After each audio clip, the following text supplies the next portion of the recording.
Hi, people. Let's talk about life because someone important to me just moved on and she was vibrant and healthy and enjoying life. And she was 92. And then COVID hit. You can't tell me that socialization, interaction, and mental health doesn't affect people. You're sadly mistaken. So, one was the picture of health, and then COVID hit. And she changed before our very eyes. She became weaker, frail, and accidents started happening. She was alone in a house. And what can you do alone in a house at 92? Didn't want to go outside, walk, talk to people. So once she started getting hurt, that was it. Everything hurt, made her sad, upset, miserable. She was no longer the same person, all thanks to COVID.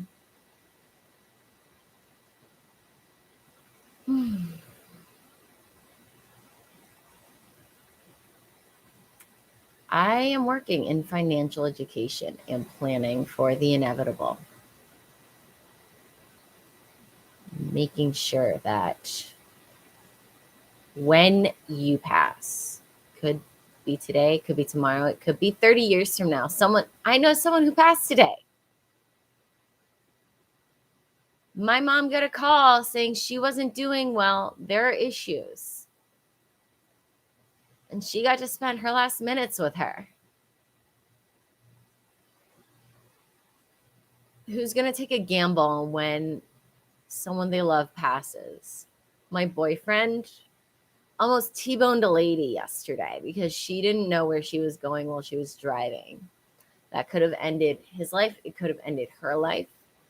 I told him straight up, I'm not prepared for you to be injured like that. We live in a 4-story apartment building. It's going to mess him up. It's going to mess that person up. It's going to mess up his income. It's going to mess up everything. If you're not prepared for that and it happens, what do you do? Because now my mom has to clean this mess up. Because my grandmother didn't want to talk about it. She was 94. Why wouldn't you want to prepare your family for that?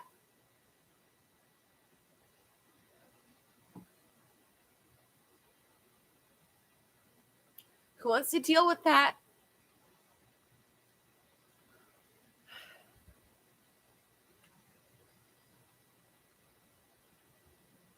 Well, they have to grieve. You don't want to think about anything. You just want to be mad and upset.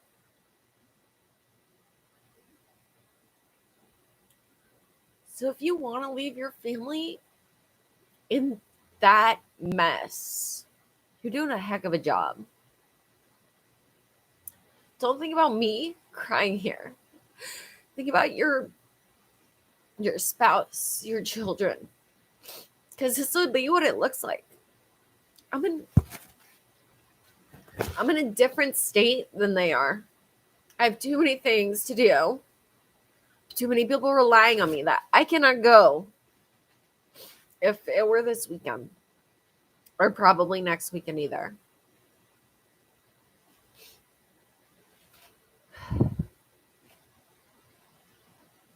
Death happens when you're not expecting it. Because you don't want to think about it. Because you don't want to plan for it. Because it's scary. But when you pass, all that's gone. You don't have to worry about it. Everyone else you leave behind does.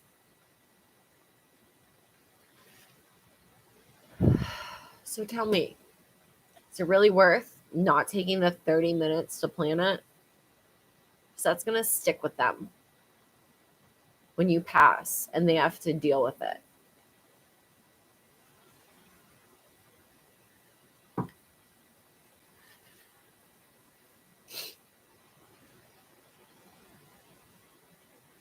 So, what are your reasons for not setting up your family for when you pass?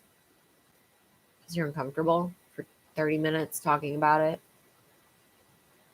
Because you don't think you'll die? Fat chance. Everyone does. Look at America's statistics. Our birth rates, death rates are astronomically high. Our education barely does it. Our gas prices are increasing. Our air pollution, our inflation, our products. Everything is beyond pretty much minimum wage. And people are somehow surviving on minimum wage because you're forced to.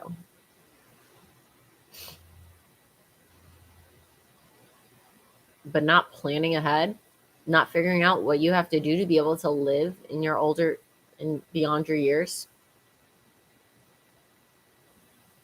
and not communicating with your family members what you want leaves a mess for them when they just need to grieve because you're no longer here.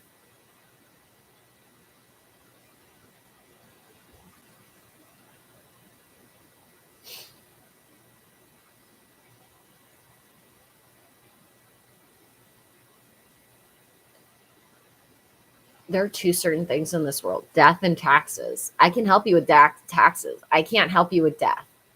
Can't help for all the bad drivers out there. I can't help for your nutrition. I can't help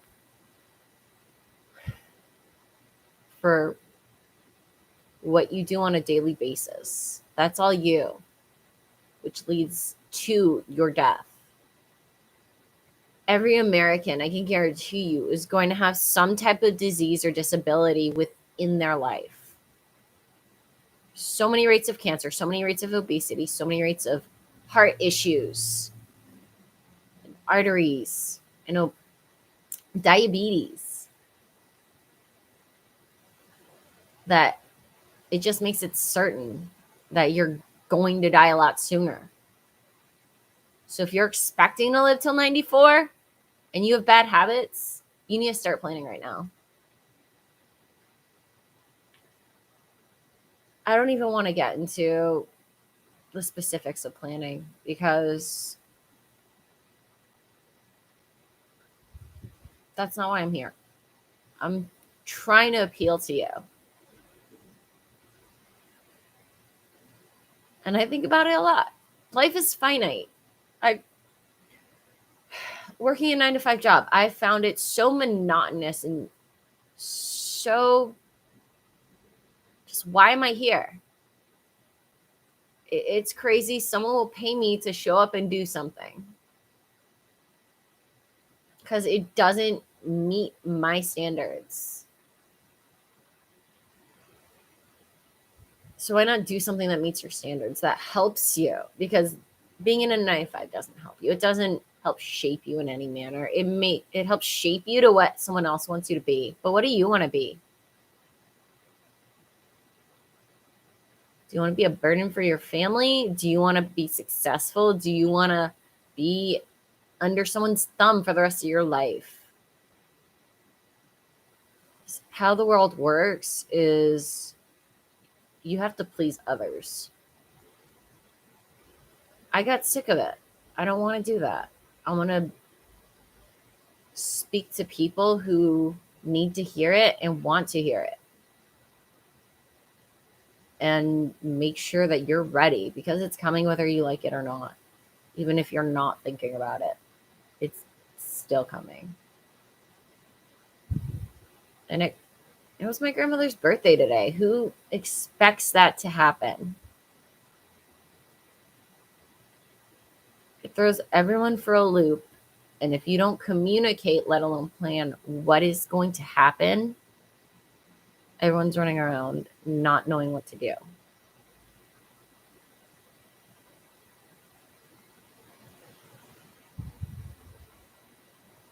takes 30 minutes. People value their time or complain they don't have enough of it, yet you sit on your phones, you sit on computers, and waste it. instead of bettering yourself, instead of doing something that helps your family in any aspect, a job, a career, your life, and then complain.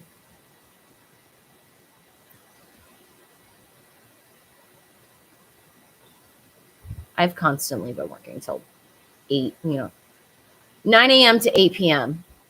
Busy, busy, busy. And there's still not enough time in the world. It's never going to change. There's always going to be 24 hours in the day, unless it's daylight savings or shortened days. You're not getting that time back. That hour ago, that week ago, that month ago. You cannot go back to being 6 years old where you had nothing on your plate. It doesn't happen.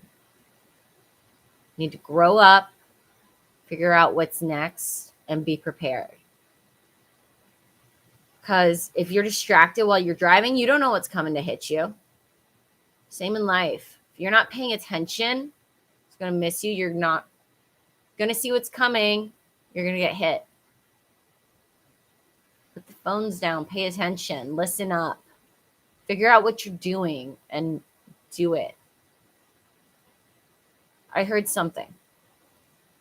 If you could have any job in the world, any classification, life goal, dream, and just snap your fingers and get it, what would you do? What would it be? Okay. Now, in this world where money and time and effort and everything else is an obstacle, why not just do it? Figure out how to do it and just go. Nothing that's worth it is easy. You learn a skill, you adjust, you change, all for the better, right?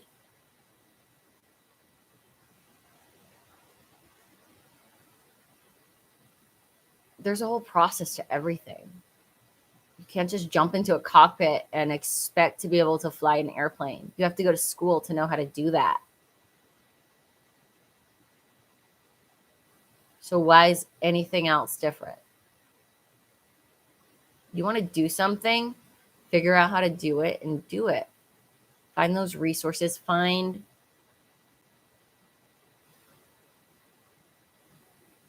your why. For me, it's going to be this. Not having to figure out, people aren't mind readers. Not having to have a plan makes it a hell of a lot harder to figure out what someone wants. Being upset that someone can't read your mind, I learned a long time ago that's not the way to do it. Sure, you want to be coy and just have someone read you. Be an adult and talk about it.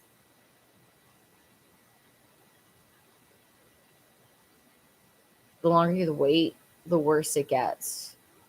$5 today is $50 tomorrow.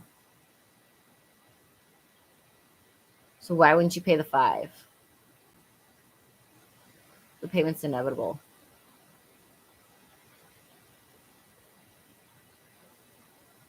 If you don't know how much money it costs to hold a funeral, look it up. It's not cheap. If you don't have it saved, your family's paying it.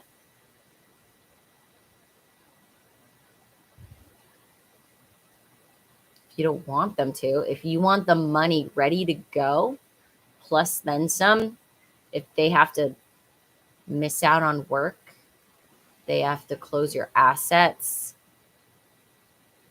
take the time and effort to be able to figure out where everything goes. Don't you want them to be able to handle that to the best of their capabilities?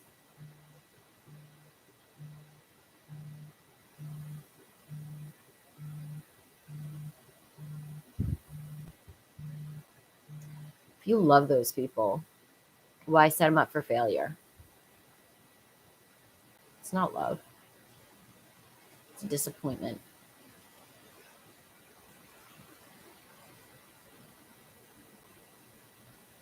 If that's what you're going to leave them with that last impression, that you didn't care enough to take that meeting in 30 minutes, shame on you.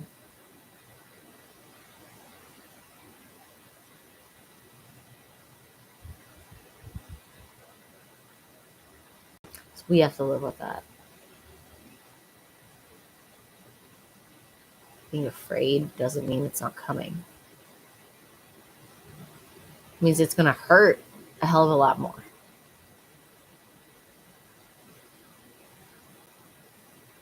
So if you want to be that person and not show care and support when you're not there to give it personally,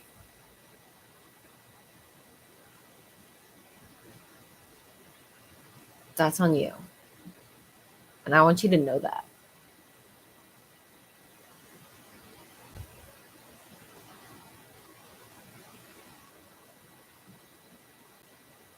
So think about that. Give this to who needs it. Your parents, your grandparents, your spouse. Find it, give it to them, and send, sealed, delivered. It's happening every day. Car accidents, death, disease. You don't know when you're going to get hit with a disease until you start feeling bad. Once you start feeling bad, it's over. You're not going to be able to recover that prior health unless you're dedicated in doing so. And even so, you're still going to pay the costs to recuperate.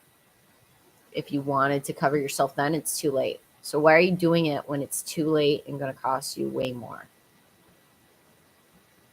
You teach children to save money in bank accounts that do nothing for them except allow them to spend that money when they want to. But it's somewhere that it's going to make a difference in their lives so that they're set up for their futures to be able to buy a house, to have their own business, to do what they want so they don't have to worry about a meager part-time or minimum wage job where they have to deal with people who are unappreciative and it's simply a paycheck. And allow them to take the time to be able to figure out what they actually want to do with their lives. Just jumping in places for just a job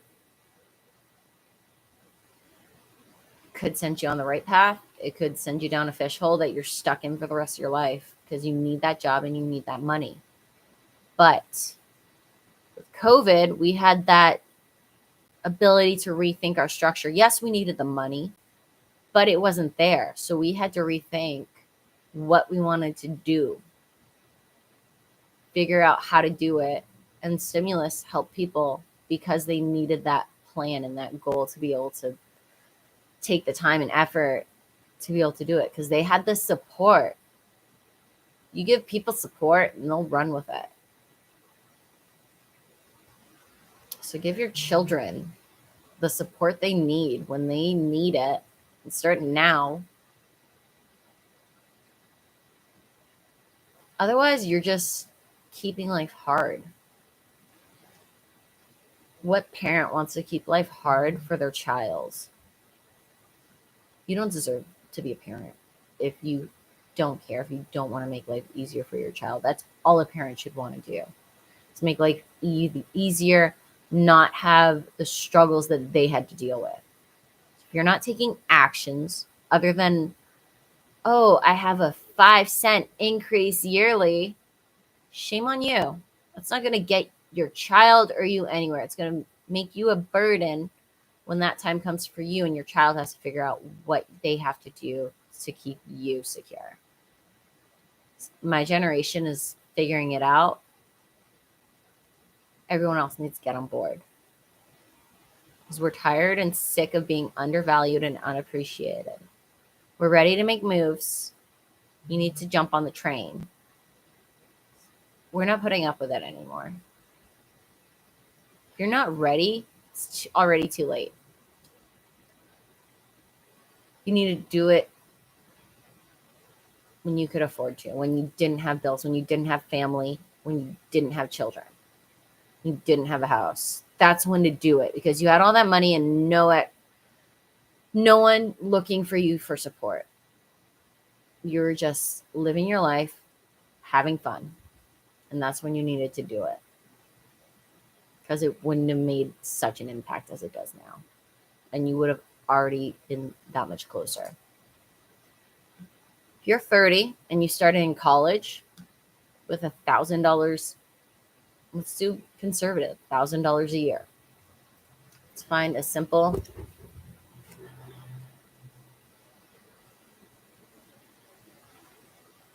compound interest calculator. So that is exactly what I'm talking about. 10 years, $1,000 a month, $1,000 a year. Simple as it is. Zero initial. Monthly contribution.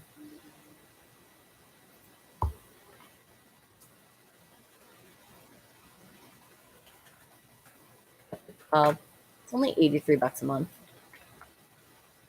10 years. At 8% interest. Varying 2%. Calculate. In 10 years, that 1,000 monthly annually.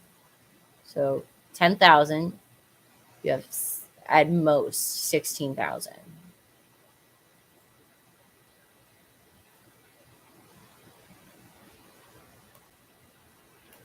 On average, you'd have 14,000, and that's just minimally.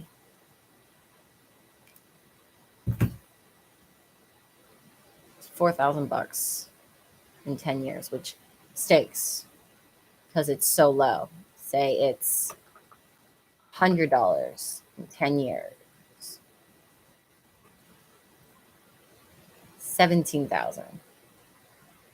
Less than $20 monthly, annually. $20 monthly, because it's 100 monthly. 3,000 more dollars. Can you $20 to get to 3,000 more dollars? You're stupid if you don't do that. And then that's not even calculating within that 10 years, you're going to have a job. You're going to have more income. You're going to be able to contribute more. 200, 10 years, you'd have 34,000 freaking dollars. You're ready to buy that house.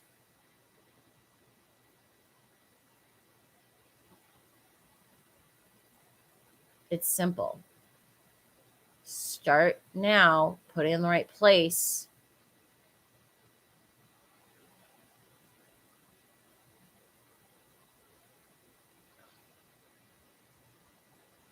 I can't.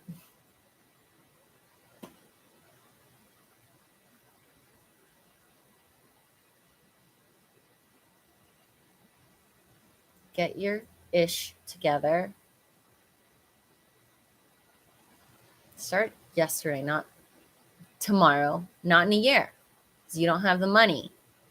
You can find the money. It depends on what you want to spend it on. Yourself, frivolous things, your children, or just throw it out. It's your money. It's going to go where you deem it necessary and deem it most important.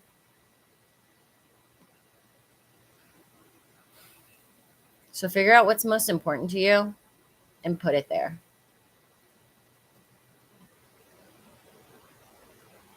That's all I got to say. We'll see if I feel like talking tomorrow. Peace to everyone. Please let me know about your troubles. If you want to make change and difference in your family's lives. I'm not going to sit by and let it happen to me, because it's not going to happen. I'm already late. I'm 29. I have been sitting with 10,000 plus in my bank account, doing nothing for me for 10 years.